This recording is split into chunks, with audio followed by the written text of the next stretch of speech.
तो आपने इसका पहला पार्ट देख लिया होगा जो आपके लिए बहुत ज़रूरी है कि आप धन के मामले में और छुटकारे और चंगाई की और आशीष और बरकतों के मामले में क्यों नहीं बढ़ पा रहे थे। आपको बोने का तरीका क्या पता था या नहीं पता था, आप गलत बो रहे थे, कहाँ बो रहे थे, कैसे बो रहे थे और कितना बो रहे थे। आपको इस बारे में बहुत सारी जानकारी मालूम पड़ जाएगी मेरे भाई और बहनों। आप इसका पहला पार्ट जरूर देखना, क्योंकि थोड़ा सा खमीर पूरा गुना आटा खराब कर देता है। प्रभु कहता है, देख तूने बोया तो बहुत है लेकिन तूने कुछ नहीं काटा, बहुत कम काटा। तुम खाते तो हो लेकिन तृप्त नहीं होते, तुम पहनते तो हो लेकिन गरमाते नहीं। बहुत सारी बातें प्रभु ने बोली हैं, सिखाई है, समझाई। तो प्लीज पहला पार्ट इसका जरूर देखना, तो हम जानेंगे कि हमें कहाँ, जहाँ हम बो रहे हैं तो उन लोगों में कैसी क्वालिटी होनी चाहिए और कहाँ पर परमेश्वर ने हमें बोने के लिए कहा है, कहाँ नहीं कहा है। ध्यान रखना कि कहीं हम हमारे बोने के द्वारा कहीं कोई पाप तो नहीं कर रहा है, हमारे बोने के द्वारा कहीं कोई अभिलाषी तो नहीं बन रहा है, हमारे बोने के द्वारा कहीं कोई व्यभिचारी या पियक्कड़पन में कोई इस्तेमाल तो नहीं कर रहा है प्रभु का पैसा। ध्यान से समझना, या आपके पैसे दान दसवां हिस्सा, ऑफरिंग, टाइथ या दशमांश कहीं गलत चीजों में इस्तेमाल तो नहीं किया जा रहा है, कहीं गुलछरे तो नहीं उड़ा रहे हैं, कहीं दोषारोपण की बातों में या कुछ उतार चढ़ाव तो नहीं हो रहे हैं, कहीं कुकर्म में तो नहीं इस्तेमाल कर रहा है, कहीं व्यभिचार में तो नहीं उड़ा रहा है, कहीं काले धंधों में तो नहीं उड़ाया जा रहा है। तो इन बातों से हमें जांचना है, परखना है, क्योंकि प्रभु ने कहा है कि परमेश्वर के वचन से परखो। तो मेरे भाई और बहनों, वचन में यह भी लिखा है कि जो तुम्हें स्थान देने के लिए लगे तुम वहां मत देना, वरन जो स्थान परमेश्वर यहोवा ने तुम्हारे लिए ठहराया वहां तुम देना। लेकिन हमें यह भी जांचना है कि प्रभु के नाम से जो व्यक्ति सेवा कर रहे हैं वो लोग किस स्पिरिट में हैं, किस मनसा से सेवा कर रहे हैं, और कहीं उनके अंदर ऐब और ऐशो आराम वाली बातें तो नहीं है, कहीं वो पियक्कड़पन, धूम्रपान करने वाले तो नहीं है। अगर ऐसे हैं तो मेरे भाई और बहनों, इस बातों के लिए ध्यान से समझना। लिखा है पहला कुरिन्थियों 5वां अध्याय और उसकी 11वीं आयत में। ये वचन आपको नीचे डिस्क्रिप्शन में मिल जाएंगे। अगर आप चाहो तो वीडियो सुनते सुनते पढ़ सकते हो, टाइटल पे क्लिक करके नीचे डिस्क्रिप्शन खुल जाएगा। तो पढ़ते, लिखा है, पर मेरा कहना यह है कि यदि कोई भाई कहलाकर, भाई कहलाने का मतलब है अगर कोई परमेश्वर के वचन को जानने के बाद कोई ऐसे काम कर रहा है। भाई कहलाने का मतलब ये है, जैसे कि यीशु ने कहा था कि मेरे माता पिता, भाई बहन वो हैं जो परमेश्वर के वचन को सुनते हैं, मानते हैं और चलते हैं। तो मतलब ये उन लोगों के विषय में बात हो रही है जो प्रभु के वचन को जान चुके हैं, उद्धारकर्ता को जान चुके हैं, उसके दंड की बातों को जानते हैं। ध्यान से समझना, लिखा है, पर मेरा कहना यह है कि यदि कोई भाई कहलाकर व्यभिचारी या लोभी हो। भाई कहलाकर मतलब, फिर से बता देता हूं कि वो लोग, भाई उसको कहा गया है कि जो लोग यीशु मसीह के लोग, जो लोग यीशु मसीह पर विश्वास करते हैं। ठीक है, यदि कोई भाई कहलाकर, यदि कोई वचन को जानने के बाद व्यभिचारी हो, किसी प्रकार का व्यभिचार कर रहा हो, या लोभी हो, या धन का लोभी हो, या तन का लोभी हो, या जायदाद या किसी भी चीज का लोभी हो। ध्यान से समझना, या लोभी हो, या मूर्ति पूजक हो, या धन को अपना मूर्ति बना लिया है, या किसी के तन को मूर्ति बना लिया है, या किसी भी चीज को कोई मूर्ति बना के रखा है। फिर से कहना चाहता हूं, कहलाकर व्यभिचारी हो, या लोभी हो, या मूर्ति पूजा हो, या मूर्ति पूजक हो, या गाली देने वाला हो। गाली देने वाला, आपको ये चीज भी परखनी है कि कहीं परमेश्वर का दास बार बार पर गाली गलौज तो नहीं कर रहा है, जिसको हम टाइथ और ऑफरिंग दे रहे हैं। कहीं उसका व्यवहार गलत तो नहीं है, कहीं उसके द्वारा दूसरी भेड़ें ठोकर तो नहीं खा रही हैं, कहीं परमेश्वर का दास व्यभिचारी तो नहीं है, कहीं परमेश्वर के दास को जो हम टाइथ और ऑफरिंग दे रहे हैं कहीं वो व्यभिचार में तो नहीं इस्तेमाल कर रहा है, कहीं लड़कीबाजी में तो नहीं इस्तेमाल कर रहा है, कहीं धन के चक्कर में इतना लोभी तो नहीं हो गया है कि वो किसी को नहीं देख रहा है कि भाई धन चाहिए, चाहे कहीं से भी आए, चाहे इस भेड़ के द्वारा आए, चाहे उस भेड़ के द्वारा आए, चाहे ये शिक्षा देने से आए, चाहे वो शिक्षा देने से आए, चाहे इन करतूतों से आए, चाहे उन करतूतों से आए। धन का लोभी तो नहीं है, तन का लोभी तो नहीं है, व्यापार का लोभी तो नहीं है। ध्यान से समझना मेरे भाई और बहनों, लिखा है, फिर से पढ़ देना चाहता हूं, पर मेरा कहना यह है कि यदि कोई भाई कहलाकर, मतलब प्रभु के वचन को जानने के बाद अगर व्यभिचार कर रहा है, या लोभी है, या मूर्ति पूजक है, या गाली देने वाला है। मूर्ति पूजक जैसे किसी भी वस्तु को, किसी भी चीज को मूर्ति बना रखा है कि भाई, जैसे धन किसी के लिए मूर्ति बन जाता है कि भाई धन से बढ़कर मेरे लिए कोई नहीं है, धन ही धन है, धन है तो सब कुछ है, पैसा नहीं तो कुछ भी नहीं है, पैसा है तो जान है, जान है तो जहान है। मतलब बहुत सारी बातों को लेकर इंसान मूर्ति बना लेता है। अपने परिवार वालों को मूर्ति बना रखा है कि भाई इसके बिना मेरी गाड़ी नहीं चलती, ये भाई बिजनेस मेरे लिए यार, बिजनेस से तो मेरा घर का खर्चा चल रहा है, बिजनेस को मूर्ति बना रखा है, या किसी भी चीज को मूर्ति बना रखा है ना इंसान ने, या इंसान ने इंसान को मूर्ति बना रखा है, तो वो भी एक मूर्ति पूजा है। लिखा है, या गाली देने वाला, या पियक्कड़ या अंधेर करने वाला। पियक्कड़ मतलब जो आप दान दसवां हिस्सा, ऑफरिंग या टाइथ या दशमांश उठाने की भेंटें आप जिस भवन में बो रहे हो, तो आपको इन वचनों से जांचना है और परखना है। ये नहीं कि उनसे जाकर लड़ना भिड़ना, आपको उनसे लड़ना भिड़ना नहीं है, किसी पर दोष नहीं लगाना है, किसी की बुराई नहीं करनी है। ध्यान रखना, प्रभु के अभिषिक्तों को मत छूना, चाहे वो कुटिल भी हैं। उनका न्याय देखो परमेश्वर देखता है, परमेश्वर सबको जांचता है, उनकी करनी उनके साथ है। लेकिन आपको वचन को जानने के बाद अगर जहां पर परमेश्वर की आत्मा ने आपको सिखा दिया, बता दिया, समझा दिया कि देख ये चीज गलत है, यहाँ से हट जाए, यहाँ से निकल ले, या यहाँ पर ये मत कर, यहाँ पर वो मत कर, तो उसी समय आपको परमेश्वर की आत्मा की अगुवाई में होकर काम करना है। लड़ाई दंगर नहीं करना है, चिल्लाना विल्लाना नहीं है, दोष नहीं लगाना है, बुराइयां नहीं करनी है, कमी नहीं निकालनी है, किसी की बुराई नहीं करनी है, किसी के बारे में कोई चुगली नहीं करनी है कि ये वो वैसा करता है, वो ऐसा करता है। मेरे भाई और बहनों, सावधान रहना है, हमें समझना है और हमें अपने आप को भी अपने इसमें करेक्ट करना है कि अगर हम भी गलत है तो हमें भी करेक्ट होना है। ठीक है। तो दूसरी बात यह है कि जो परमेश्वर के पास जो भेंटें दी जा रही है, मतलब जो कलीसिया जो भेंटें लेकर आ रही है प्रभु के याजकों के पास प्रभु तक पहुंचाने के लिए, तो याजक कहीं व्यभिचारी तो नहीं है, कहीं लोभी तो नहीं है, कहीं आपका दान दसवां हिस्सा, ऑफरिंग या टाइथ या उठाने की भेंटें कहीं व्यभिचार में तो नहीं उड़ा रहा है, कहीं लोभी तो नहीं है, कहीं मूर्ति पूजक तो नहीं है, या कहीं गाली गलौज करने वाला तो नहीं है, या दो रंगी तो नहीं है, कहीं पियक्कड़ तो नहीं है, या फिर अंधेर करने वाला तो नहीं है। अंधेर करने वाला मतलब गलत व्यवहार करने वाला, अंधकार में मतलब फंसाने वाला, या ज्योति से अंधकार में लेकर जाने वाला, मतलब बुराई करने वाला और गलत शिक्षा करने वाला और गलत गड्ढे में डालने वाला। मेरे भाई और बहनों, समझना, अंधेर करने का मतलब, अंधेर करना इंसान को अच्छा रास्ता बताने के बजाय गलत रास्ते में डाल देना, गलत शिक्षा दे देना, और किसी स्त्री के साथ, किसी पुरुष के साथ कोई गलत व्यवहार करना। देखो, गलती सब मनुष्य से हो जाती है, लेकिन अगर ये बातें आपको बारंबार दिखाई दे रही है तो आपको चौकन्ना हो जाना है अपने दान दसवें हिस्से, ऑफरिंग को लेकर। ध्यान से समझना। देखो, हम में से कोई परफेक्ट नहीं है, अच्छे अच्छे याजकों से भी गलतियां हुई थी, परमेश्वर के भविष्यद्वक्ताओं से, लोगों से गलतियां हुई थी। मनुष्य धर्मी चाहे 7 बार गिरे तब भी वह उठ खड़ा होगा, मतलब धर्मी गिरता है, गिरता भी है, गलतियां मनुष्य से होती हैं, कोई मनुष्य परफेक्ट नहीं है। अब इसका मतलब, जैसे अगर आपने किसी को धूम्रपान करते हुए देख लिया, और जैसे आपने किसी परमेश्वर के याजक को धूम्रपान करते हुए देख लिया, या किसी को गाली गलौज करते हुए देख लिया, तो इस चीज से ना आपको ये नहीं सोचना है कि यार कहीं परमेश्वर का दास है ना, गलत है, मुझे इसको 10वां हिस्सा या उठाने की भेंट या ऑफरिंग या टाइथ नहीं देना चाहिए।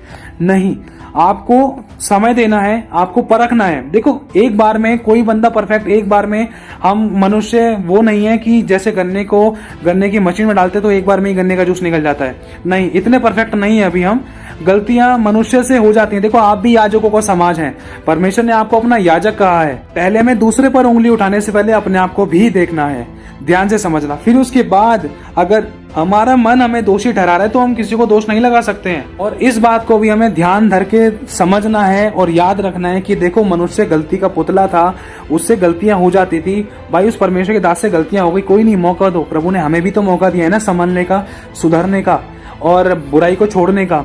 लेकिन अगर फिर भी मैं ढिठाई में जा रहा था, बुराइयां कर रहा था, पियक्कड़ कर रहा था, पियक्कड़पन में था, या अंधेर कर रहा था, या मूर्ति पूजा में था, या किसी प्रकार के तन मन धन के लोभ में था, या व्यभिचार कर रहा था, या गाली गलौज कर रहा था, और इन चीजों को छोड़ नहीं रहा हूं, तो ध्यान रखना पड़ेगा भाई।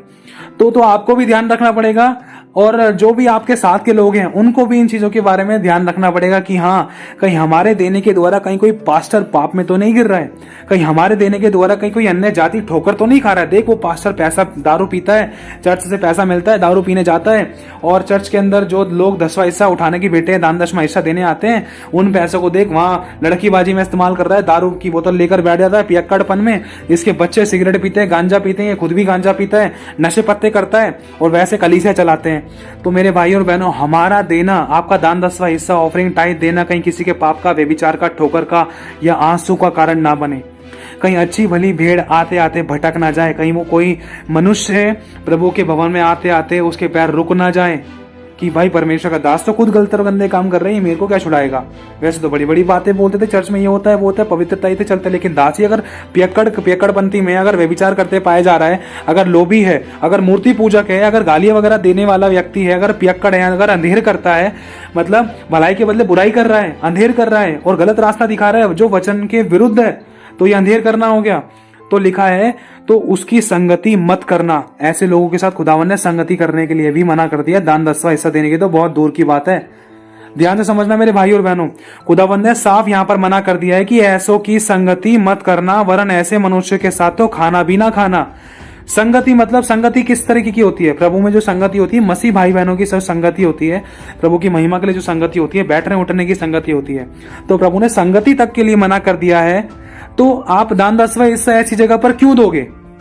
जब आप संगति नहीं कर रहे हो, जब आपको रोटी नहीं मिल रही है, तो फिर आप ऑफरिंग टाइट वगैरह क्यों दोगे? और अगर आपको रोटी मिल भी रही है, लेकिन अगर परमेश्वर के जो लोग हैं, अगर वो किसी प्रकार की बुराई में थे, या किसी प्रकार के निंदा में थे, चोरी में थे, झूठ में थे, पियक्कड़पंथी में थे, अंधेर करने में थे, या लोभी थे, या किसी के साथ कोई गलत बर्ताव कर रहे थे, या व्यभिचार कर रहे थे, या मूर्ति पूजा कर रहे थे, या गाली देने वाले थे, उन्होंने अपने आप को नहीं करेक्ट किया, वरन इन चीजों में डूबे पड़े रहे, वरन और ज्यादा बढ़ गए, तो आपको रास्ता बदलना पड़ेगा। क्योंकि मेरे भाई और बहनों, अगर आप आशीष पाना चाहते हो तो इन बातों में आपको सावधानी बरतनी है कि कहीं आपके या आपके भेंट देने के द्वारा परमेश्वर का राज्य डूबने ना पाए, परमेश्वर का राज्य निंदित ना हो, परमेश्वर का आत्मा शोकित ना हो, और परमेश्वर का नाम और यीशु का नाम, उसके वचन की निंदा ना हो, और ना ही प्रभु का नाम खराब हो। ध्यान रखना मेरे भाई और बहनों। मैं फिर से कहना चाहता हूं, अगर आपको आपके अभिषेक, जहां पर भी आप चर्च में जाते हो, अगर आपको कुछ भी ऐसी बातें दिखाई देती है, नजर आती है, तो प्लीज इन बातों को अपने मन में रखो, और हो सके तो मौका दो। और दूसरी बात, कलीसियां छोड़ने से पहले या दान दसवां हिस्सा देने से बंद करने से पहले आप प्रभु से प्रार्थना करो, क्योंकि हमारे अंदर भी हजारों गलतियां थी। आज तक देखो, हमसे 636 गलतियां हो जाती हैं, हम में से कोई परफेक्ट नहीं है, हमसे हो जाती थी गलतियां, लेकिन प्रभु ने जैसे आपको मौका दिया है, तो आपको भी दूसरे लोगों को मौका देना, वरन ऐसी बातों के लिए प्रार्थना भी करनी है। ये मत सोचना कि हम दूध के धुले हैं, वो परमेश्वर का दास पियक्कड़ है। ये मत सोचना कि हम बिल्कुल पवित्र हैं, हमने तो कोई गलती की नहीं, लेकिन परमेश्वर का दास तो गाली वाली बकरा है। अपने आप को दूध का धुला हुआ मत समझना। जैसे प्रभु ने हमें मौका दिया है, तो वैसे उनको भी मौका देना है। अगर हो सके तो प्रभु के लोगों तक ये वाली बातें पहुंचाई जाए, उनको बताया जाए, प्रभु के दासों को ऐसा नहीं होना चाहिए, पियक्कड़ ना हो। और ये भी लिखा है कि एक ही पत्नी का पति हो, संयमी हो, सुशील हो, सभ्य हो, अतिथि सत्कार करने वाला हो, सबका आदर मान करने वाला हो, और सिखाने में बिल्कुल परफेक्ट हो, पियक्कड़ या मारपीट करने वाला ना हो, वरन कोमल हो और झगड़ालू ना हो, और धन का लोभी ना हो, और अपने घर का अच्छा प्रबंध करने वाला हो, और अपने बाल बच्चों को सब प्रकार की गंभीरता से अधीन रखता हो। ये नहीं कि परमेश्वर के दास परमेश्वर के अभिषेक प्रचार कर रहे हैं और उनके बच्चे गांजा फूक रहे हैं, या बीड़ी सिगरेट पी रहे हैं, या लड़कियों के साथ बारों में नाच रहे हैं। ऐसा भी नहीं हो। ध्यान से समझना, ऐसा भी नहीं होना चाहिए। वचन में मना करता है, वचन इस बात के लिए बिल्कुल खिलाफ है। लिखा है, अपने घर का अच्छा प्रबंध करता हो और अपने बाल बच्चों को सारी गंभीरता से अधीन रखता हो, परमेश्वर की वचन से भी अधीन रखता हो, कि बेटा देख, ऐसे कामों में ना तो तुझे बैठना, ना तो ऐसी संगति करनी है। अपने बच्चों को भी अधीन रखता हो। और लिखा है 3, अगर हम पढ़े 1 तीमुथियुस 3 का 8वीं आयत में लिखा, वैसे ही सेवकों को भी गंभीर होना चाहिए। कि क्या परमेश्वर के जो सेवक हैं, क्या वो गंभीर हैं? परमेश्वर के वचन को लेकर, परमेश्वर की भीड़ों को लेकर, किसी बात को लेकर गंभीर हैं, या खुद खुदा की आज्ञाओं को तोड़ रहे हैं और दूसरों को भी तोड़ना सिखा रहे हैं, या खुद खुदा की आज्ञाओं को हल्के में ले रहे हैं, नशे पत्ते में बैठे हुए हैं? अगर गंभीर नहीं है तो ध्यान रखना, डिस्टेंस क्रिएट करो, हाय हेलो सबसे रखो, प्रेम करो, माफ करो, दया करो, क्षमा करो, आगे बढ़ो। लेकिन किसी के अंदर बुराई खोजते खोजते कहीं खुद मत गिरना। इन बातों का ध्यान रखना मेरे भाई और बहनों, क्योंकि हम में से कोई परफेक्ट नहीं है, हमें अपने आप को भी जांचना है। अगर हमें सामने वाला लग रहा है कि सही चाल नहीं चल रहा है, तो उनके पास जाकर उनको ठीक चाल चलने के तरीके बताने हैं, उनको समझाना है, वचन से दिखाना है। और अगर नहीं समझ रहे तो उनके लिए प्रार्थना करनी है कि प्रभु उनको मौका दे, उनको बुद्धि दे, ज्ञान दे, समझ दे कि उनके साथ कुछ गलत घटना ना घटे, और वो भी सावधानी बरते, वरन पवित्र जीवन जीकर तेरे मार्गों पर चले, और सही याजक पदवी पर और सही तरीके से गंभीर रहें। जो तूने याजक को स्थान दिया है अपनी वेदी का, उसके साथ वो गंभीर रहें, ताकि हल्के में ना ले, ताकि कोई नशे पत्ते में ना रहे, ताकि कोई तेरी कलीसिया के लोग ठोकर ना खाएं। इन बातों के लिए आप प्रार्थना में भी रख सकते हो। ध्यान रखना मेरे भाई और बहनों। और अगर पढ़ना चाहें तो लिखा है 1 तीमुथियुस 3 का 8 में लिखा है, वैसे ही सेवकों को भी गंभीर होना चाहिए, दो रंगी ना हो, कि भाई आपके मुंह पर आपकी कह दी, दूसरे के मुंह पर दूसरे की कह दी, पियक्कड़ ना हो, और नीच कमाई के लोभी ना हो, पर विश्वास के भेद को शुद्ध करके शुद्ध विवेक से सुरक्षित रखें, और ये भी पहले परखे जाएं, तब यदि निर्दोष निकले तो सेवक का काम करें। इसी प्रकार से भी स्त्रियों को भी गंभीर होना चाहिए, दोष लगाने वाली ना हो, पर सचेत और सब बातों में विश्वास योग्य हो। सेवक एक ही पत्नी के पति हो, और बाल बच्चों अपने घरों का अच्छा प्रबंध करना जानते हो, क्योंकि जो सेवक का काम अच्छी तरीके से करना चाहता है, वह अपने लिए अच्छा पद और उस विश्वास में जो मसीह यीशु पर है बड़ा साहस प्राप्त करता है। तो इसी तरीके से मेरे भाई और बहनों, इन बातों से हमें पता चलता है कि प्रभु के सेवक को कैसा होना चाहिए, और जो हम दान दसवां हिस्सा, ऑफरिंग और टाइथ और अपने उठाने की भेंट देते हैं तो हमें किस प्रकार के सेवक को देनी चाहिए। अगर आज आपको अपने अभिषिक्तों के, अपने अगुओं के जीवन में कुछ कमियां दिखाई देती हैं तो ये मत सोचना कि झट से वहां से निकल जाओ, शैतान की बातों में भी मत आना। जो हल्की फुल्की रोटी का वचन की रोटी आपको मिल रही है ना, कहीं उससे भी हाथ मत दो बैठना, शैतान तो फाड़ने के लिए खड़ा है। इसलिए आपको दोनों बातें बताई जा रही हैं। जैसे मैं हूं और आप मेरे पास्टर हो और आप कोई गलत काम कर रहे थे, मुझे गलत काम करते हुए मुझे पता चल गया कि आप गलत काम कर रहे हो। भले ही मैंने आपका चर्च छोड़ दिया, लेकिन छोड़ने के चक्कर में ना कहीं दूर ना भटक जाऊं, कहीं मैं अपने आप को ज्यादा बुद्धिमान या ज्यादा आत्मिक समझ कर, है ना, आपको गलत समझ कर, अगर मैं सोच रहा हूं कि भाई मैं ज्यादा बुद्धिमान हूं, देख मैंने वचन से परख लिया, परमेश्वर का दास या परमेश्वर की दासी सही नहीं है, इनके साथ हमें रहना नहीं है, इनके साथ संगति भी नहीं करनी है। अगर मैंने ऐसा सोचकर अगर मैं दूर जा रहा हूं और अगर मैं प्रभु की आत्मा की अगुवाई में नहीं चल रहा, कहीं मैं आपको छोड़ने के चक्कर में ना खुद ना भटक जाऊं। तो इसी तरीके से मेरे भाई और बहनों, सावधानी बरतनी है, हमें अपने में प्राणों की चौकसी करनी है, अपने झुंड की भी चौकसी करनी है। सब कुछ प्रार्थना से हो सकता है, ये सच्चाई है, सब कुछ प्रार्थना से हो सकता है। अगर हम प्रार्थना करें ऐसे अभिषिक्तों के लिए, अगर आपको कोई कमी दिखाई दे रही थी तो ये भी सोचो, प्रभु हमारे अंदर भी 1000 कमियां थी, प्रभु जैसे तूने हमें बदला तो तेरे दास को भी बदल, ताकि कोई भेंट ठोकर ना खाए, ताकि तेरी वेदी पवित्र से अशुद्ध ना हो। प्रभु तेरे याजकों से तेरा आत्मा बोले और बातचीत करे, उनके लिए ऐसे प्रार्थना करो। अगर आपको लगता है कि उनको बताना चाहिए तो वचन को लेकर जाओ, उपवास में जाओ, उनसे बात करो कि मैं अगर हो सके तो मैं आपको कुछ बताना चाहता हूं, क्योंकि लोगों ने इन चीजों को नोटिस किया, अगर हो सके तो ये कमी अपने अंदर से निकाल दो, तो उनको बता सकते हो।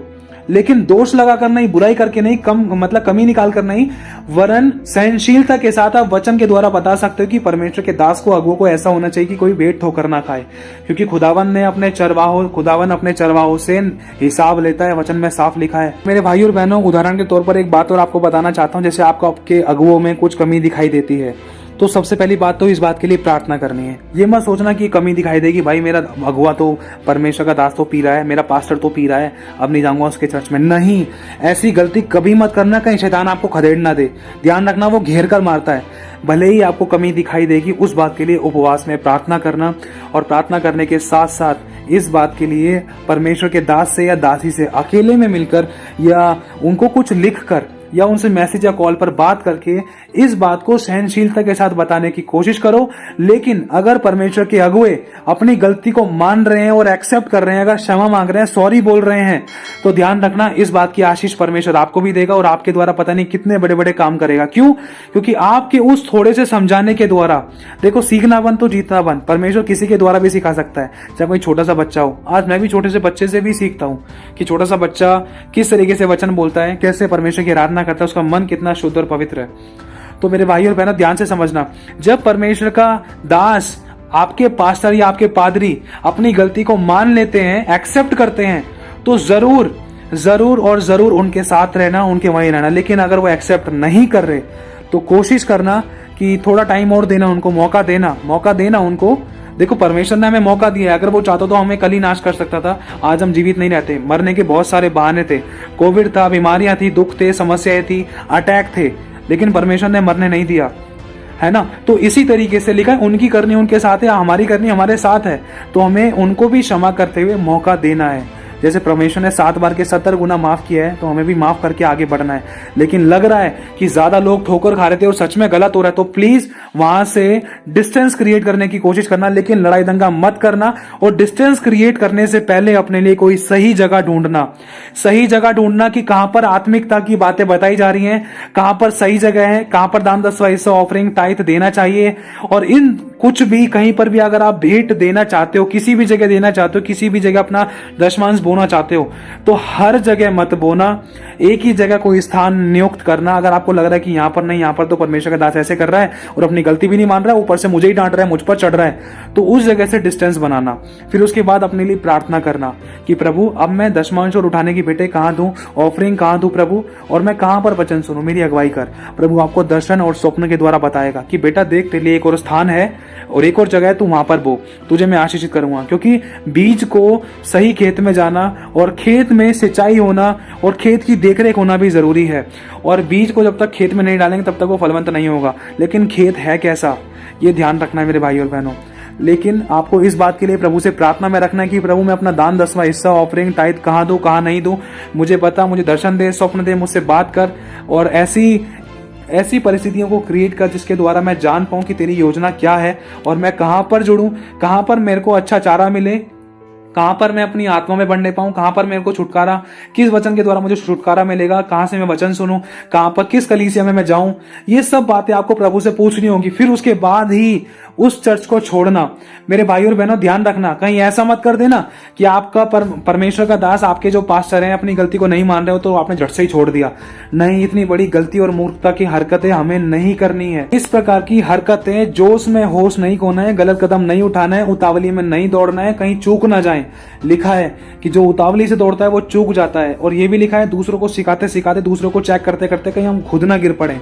तो इसीलिए पहले आप ऐसी जगह ढूंढना, चेक करना, टेस्ट करना, आत्मा में प्रार्थना करना, प्रभु से पूछना, उपवास में आना कि प्रभु मेरे लिए कौन सा भवन सही है, कहां पर मुझे बोना चाहिए, कहां नहीं बोना चाहिए, कहां कितना कैसे बोना चाहिए, मुझे अगुवाई दे, मुझे बता कौन से तेरे ऐसे अभिषिक्त है जो पवित्र चाल चलते हैं, जो कोई पियक्कड़पन में नहीं है, जो किसी प्रकार के अधर्म में नहीं है, जो किसी प्रकार के पापों में नहीं डूबा हुआ। मुझे बता वो कौन सा अभिषिक्त है, कहां पर मुझे अपना दान 10वां हिस्सा ऑफरिंग टाइट देना चाहिए, और कहां पर मुझे चर्च ज्वाइन करना चाहिए, या कहां पर मुझे ऑनलाइन सुनना चाहिए, या किस चर्च में मुझे जाना चाहिए, किस चर्च में मुझे जाकर सेवा करनी चाहिए। मुझे बता ऐसा कौन सा चर्च है। अगर जैसे ही प्रभु आपको बताता है ना, फिर अपना कदम बढ़ाने की कोशिश करना। लेकिन बढ़ाने के साथ साथ ये मत सोचना कि अपने साथ तो हजारों को ले जाओ। नहीं, किसी की भेड़ों को नहीं तोड़ना है, लेकिन हमें चिताकर, समझाकर, बताकर छोड़ देना है। ध्यान रखना मेरे भाई और बहनों, हमें किसी की कलीसिया को नहीं तोड़ना है, हमें खुद की कलीसिया भी नहीं खोलनी है, हमें किसी की भेड़ों को भी नहीं भटकाना है, कहीं हम किसी के भटकने का कारण ना बन जाए। ध्यान से समझना, हो सकता है जो बातें आपने पकड़ी है वो कोई दूसरा ना पकड़ पाए, हो सकता है आपने अपने आप को संभाल लिया लेकिन जो दूसरे आपके साथ निकले वो ना संभाल पाए। इसी तरीके से कहीं आपके द्वारा दूसरी भेड़ें ठोकर ना खा जाएं। आप बताकर समझाकर छोड़ देना, बाकी प्रभु के हाथ में सौंपना, और ऐसी भेड़ों के लिए, ऐसे लोगों के लिए, ऐसे चरवाहों के लिए भी प्रार्थना करना। उपवास में हो सके तो 1 घंटा, 2 घंटा, 1.5 घंटा या आधा पौना घंटा या 15-20 मिनट भी अगर आप रोजाना प्रार्थना करोगे तो प्रभु प्रार्थना के द्वारा सब कुछ ठीक भी कर सकता है। हो सकता है कि आपको चर्च बदलना ना पड़े, हो सकता है अपना दान 10वां हिस्सा आपको उसी चर्च में देना पड़े जहां पर आप पहले दे रहे हो सकता है कि प्रभु को परमेश्वर ने पूरा बदल दिया है, हो सकता है कि परमेश्वर ने अपने भय से, अपने डर से मनुष्य को बदल दिया है। अब तो बदलने के लिए भी मनुष्य को समय लगता है, ये नहीं कि बीज बोते के साथ ही एक बार में आम आ जाएगा। हमें भी बदलने में समय लगा है, हमें भी बुराई को छोड़ने में समय लगा है, तो परमेश्वर के अगुओं को भी मौका देना। तो इसी तरीके से मेरे भाई और बहनों, लेकिन सावधान रहना, आपके और हमारे द्वारा ना तो कोई भेड़ भटके, ना ही कोई कलीसिया टूटे, ना ही किसी की बुराई हो, ना ही कोई परमेश्वर से दूर हो। इन बातों का खासकर ध्यान रखना, क्योंकि शैतान किसी के भी द्वारा काम कर सकता है और किसी के भी जरिए से शैतान मनुष्य को परमेश्वर से दूर कर सकता है। तो जो बातें आपको बताई गई हैं, कुछ भी करना करने से पहले, लेकिन प्रार्थना, उपवास, इन बातों की परमेश्वर के लिए आगे जरूर बोलना, और उपवास और प्रार्थना के साथ प्रभु की संगति करना, प्रभु से अगुवाई मांगना। तो मेरे भाई और बहनों, इन बातों से अब आप और मैं जान सकते हैं कि हमें अब दान 10वां हिस्सा ऑफरिंग टाइट कहां पर देना चाहिए। और अगर आपको कुछ बातें पता चल जाती कि प्रभु का दास सही नहीं है, तो उन बातों को अपने मन में रखकर वरन उन बातों के लिए प्रार्थना करनी है। अगर हो सके तो दास उन अभिषिक्तों से मिलो और उनको बताओ कि भाई ये चीज वचन के थोड़ा सा लगा था कि वचन से थोड़ा हटके हुई थी, थोड़ा कोशिश करना ये चीज दोबारा ना हो, क्योंकि बहुत से लोग हैं, 4-10 लोग वॉच करते हैं कि कोई ठोकर ना खाए। मेरे आत्मा में आया था कि मैं आपको अकेले में बताऊं, इसलिए मैंने आपको बताया पास्टर जी या सिस्टर जी, तो कोशिश करना, ठीक है। आप दूसरों को मौका दोगे तो प्रभु आपको भी मौका देगा, क्योंकि हम भी रोज गिरते थे। तो मेरे भाई और बहनों, इन बातों का ध्यान रखना। जाने जाने में किसी पे दोष लगा तो प्रभु क्षमा करे, लेकिन हमें सावधानी बरतनी है। हमें ध्यान देना है कि कहीं हमारे दान 10वें हिस्से ऑफरिंग टाइट किसी के व्यभिचार का कारण तो नहीं बन रहे, किसी का घर खराब तो नहीं कर रहे, कहीं परमेश्वर की कलीसिया ठोकर तो नहीं खा रही, कि कहीं हमारे दान 10वें हिस्से ऑफरिंग टाइट या दशमांश के द्वारा कि कहीं किसी के साथ कोई गलत बर्ताव तो नहीं हो रहा है, कहीं व्यभिचार तो नहीं फैल रहा है, कि कहीं लोभी तो नहीं बन रहा है, कि कहीं कोई पियक्कड़ तो नहीं बन रहा है, कहीं कोई अधर्म में तो नहीं है, कहीं ढा में, लीला क्रीड़ा, मत वालापन और बुराइयों में तो नहीं है, अंधेर तो नहीं कर रहा है कोई। इन बातों का हमें खासकर ध्यान रखना है। अगर आपको दिखाई देती हैं ऐसी बातें तो इन बातों के लिए प्रार्थना करना, समय देना परमेश्वर के अगुओं को भी बदलने के लिए, और आप भी प्रार्थना में थोड़ा समय देना प्रभु के हाथ में सौंपना और अपने लिए भी प्रार्थना करना, अगुवाई मांगना। क्योंकि देखो शैतान भी ज्योतिर्मय स्वर्गदूत का रूप लेकर आ सकता है वो भटकाने के लिए, और शैतान की सबसे बड़ी चाल यही है कि एक विश्वासी को प्रभु के भवन से और वचन से दूर करे। देखो हो सकता है कि आपको परमेश्वर ने उस भवन में उस जगह पर उस कलीसिया में रखा है, चाहे भले ही आपको सारी गलतियां नजर आ रही हैं, लेकिन आपको ढोल नहीं बजाना है। हो सकता है कि परमेश्वर आपको उस कलीसिया के लिए इसलिए रखा हो कि आपके द्वारा जब वो बातें नोटिस की गई हैं तो उन बातों के लिए प्रार्थना की जाए। हो सकता है जो बातें सिर्फ आपने नोटिस की अपने अगुओं के अंदर, अपने पास्टरों के अंदर, जो कमियां आपने नोटिस की हैं वो कमियां किसी और ने नोटिस नहीं की। हो सकता है कि पर ये बात सच्चाई है, ये सच्चाई है। जब परमेश्वर ने आपको नोटिस कराई है तो उसकी बात ये, इसका मतलब ये है कि आपको उन बातों के लिए प्रार्थना करनी है और इन बातों के लिए परमेश्वर की अगुवाई मांगनी है, और हो सके तो परमेश्वर के अगुओं से बात करनी है और उनको समझाना है वचन के द्वारा, सहनशीलता के साथ, दीनता, नम्रता के साथ समझाना है। यही प्रभु चाहता है। तो मेरे भाई और बहनों, प्रभु आप सभी को बहुत आशीष दे। आप सभी को जय मसीह की।